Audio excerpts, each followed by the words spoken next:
নমস্কার বন্ধুরা, আজ একটা নতুন রেসিপি আপনাদের সাথে শেয়ার করতে চলেছি, যার নাম হলো চিলি ফিশ। তো দেখুন, এখানে মাছগুলো আমি একটা বোলের মধ্যে নিয়ে নিয়েছি। মাছগুলো কিন্তু কিউব করে কাটা আছে। দোকান থেকে কিন্তু বড় বড় ফিলে যেরকম হয় সেরকমের আকারেই দিয়েছিল। এগুলো কিন্তু বাড়িতে আনার পর আমি কিউব করে কেটে নিয়েছি। তো দেখুন, এখানে আমি দিলাম এর মধ্যে পরিমাণ মতো নুন। এরপর কিন্তু একে একে সমস্ত কিছু দিয়ে নেবো। এরপর দিলাম হচ্ছে গোলমরিচের গুঁড়ো। আপনারা কিন্তু রেসিপিটা প্রথম থেকে শেষ অবধি অবশ্যই দেখবেন, আর হ্যাঁ, বাড়িতে কিন্তু অবশ্যই ট্রাই করবেন। এরপর দিলাম কাশ্মীরি লঙ্কার গুঁড়ো এবং তারপর আমি দিলাম হচ্ছে লাল লঙ্কার গুঁড়ো। এরপর যেটা করব, একটা গোটা পাতিলেবু সেটাকে আমি হাফ করে নিয়েছি। হাফ করে এই দু টুকরো কিন্তু মাছের মধ্যে আমি দিয়ে দেবো। তো আমার লেবু দেওয়া হয়ে গেছে। এরপর দিলাম হচ্ছে আদা আর রসুনের পেস্ট। এরপর কিন্তু সমস্তটা ভালো করে ম্যারিনেট করে রাখতে হবে। ভালো করে আমি এর মধ্যে মাখিয়ে নিলাম। মাছটা ভালো করে মাখিয়ে নেওয়ার পর এই অবস্থায় কিন্তু মোটামুটি 15 থেকে 20 মিনিট মাছটাকে ম্যারিনেট হওয়ার জন্য রেখে দিতে হবে, যাতে কিনা মাছের মধ্যে প্রপারভাবে সমস্ত মশলা ঢুকে যায়। তো চলুন ফিরে আসছি 15 থেকে 20 মিনিট পর। 15-20 মিনিট হয়ে যাওয়ার পর নেক্সট প্রসেসে আমরা যাব। মাছের মধ্যে দিয়ে দিলাম 1 চামচ মতো কর্নফ্লাওয়ার। কর্নফ্লাওয়ার কিন্তু খুব বেশি দেবেন না, মোটা কোটিং হয়ে গেলে কিন্তু এটা ভালো লাগবে না।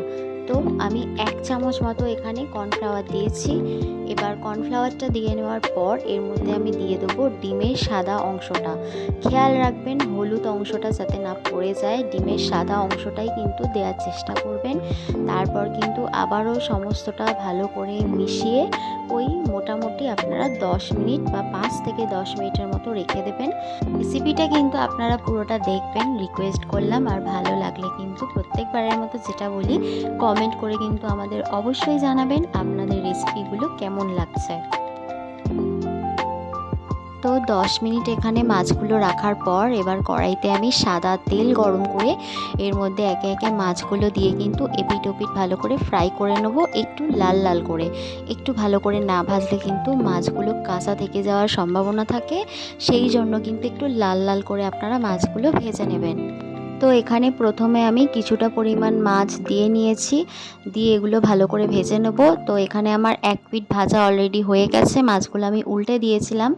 এই পিঠটাও কিন্তু আর একটু ভালো করে ভেজে নেব। একটু লাল লাল করে ভেজে নেওয়ার পর কিন্তু মাছগুলো তুলে নিতে হবে। দেন বাকি যে মাছগুলো আছে সেগুলো আমি এই একইভাবে কিন্তু ভেজে নেব। তো প্রথম ব্যাচের মাছগুলো আমার ভাজা হয়ে যাওয়ার পর তুলে নিয়েছিলাম। দেন বাকি মাছগুলোও কিন্তু একইভাবে ভেজে নিতে হবে। মাছগুলো ভাজা হতে থাক, ততক্ষণ আমি একটা সসের মিশ্রণ রেডি করে নেব।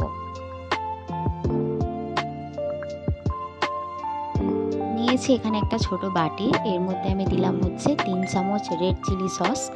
এরপর যেটা দেবো সেটা হচ্ছে সয়া সস, আর তারপর যেটা দিলাম সেটা হচ্ছে টমেটো কেচাপ। সসের মিশ্রণটা কিন্তু ভালো করে মিশিয়ে নিয়ে এটা আলাদা সরিয়ে রাখবো।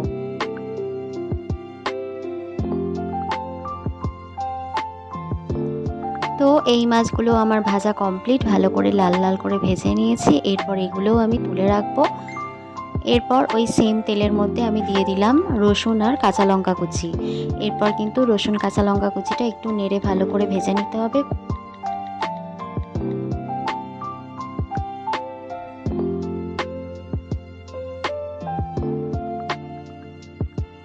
তো রসুন আর কাঁচা লঙ্কা কুচিটা একটু ভাজা ভাজা হয়ে যাবার পর এর মধ্যে আমি অ্যাড করলাম ক্যাপসিকাম আর পেঁয়াজ।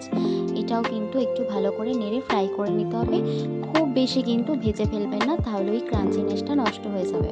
একটু হালকা ভাজা ভাজা করে নিতে হবে।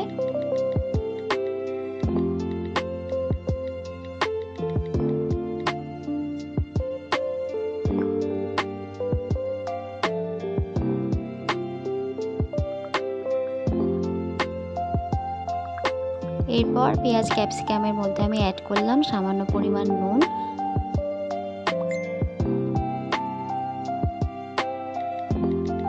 নুন দেওয়ার পর এখানে দিলাম হচ্ছে গোলমরিচের গুঁড়ো, এটা আমি হাফ চামচ মতো দিয়েছি। এরপর আবারও সব কিছু ভালো করে মিশিয়ে নিতে হবে। তো পেঁয়াজ আর ক্যাপসিকামটা আমার একটু ভাজা ভাজা হয়ে যাওয়ার পর আমি ওপর থেকে দিলাম স্প্রিং অনিয়ন। এবার কিন্তু আবারও সমস্তটা ভালো করে মিশিয়ে নেড়ে নিতে হবে।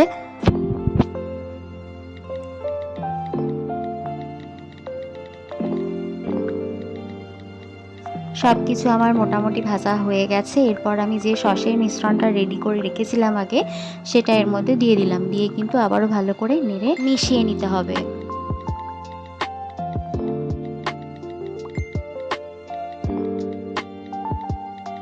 তো সসের সাথে এই পেঁয়াজ আর ক্যাপসিকাম সব কিছু ভালো করে একসাথে মিশিয়ে নিয়ে এরপর যেটা করব, সসটা যে বাটিতে ছিল সেই বাটি ধোয়া জলটা আমি এর মধ্যে দিয়ে আবারও সমস্ত কিছু একটু ভালো করে মিশিয়ে নেওয়ার পর যে ভেজে রাখা মাছগুলো ছিল সেই মাছগুলো এর মধ্যে অ্যাড করে দেবো। দিয়ে একটু হালকা করে নেড়ে নেবো।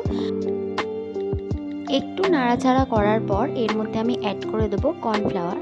তবে হ্যাঁ, কর্নফ্লাওয়ারটা দেওয়ার পর খুব বেশি ফোটানোর দরকার নেই, জাস্ট সামান্য একটু ফুটতে স্টার্ট করলেই কিন্তু রেডি হয়ে যাবে চিলি ফিশ। তখন কিন্তু নামিয়ে নিতে হবে।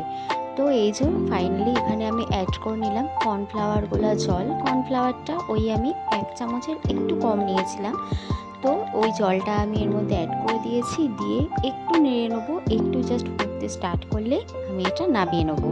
যদি আপনারা ড্রাই চিলি ফিশ পছন্দ করেন সেক্ষেত্রে কর্নফ্লাওয়ার গোলা জলটা কম দেবেন।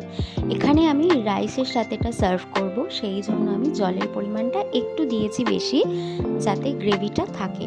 তো সবশেষে ফাইনালি এখানে আমি অ্যাড করেছি স্প্রিং অনিয়ন।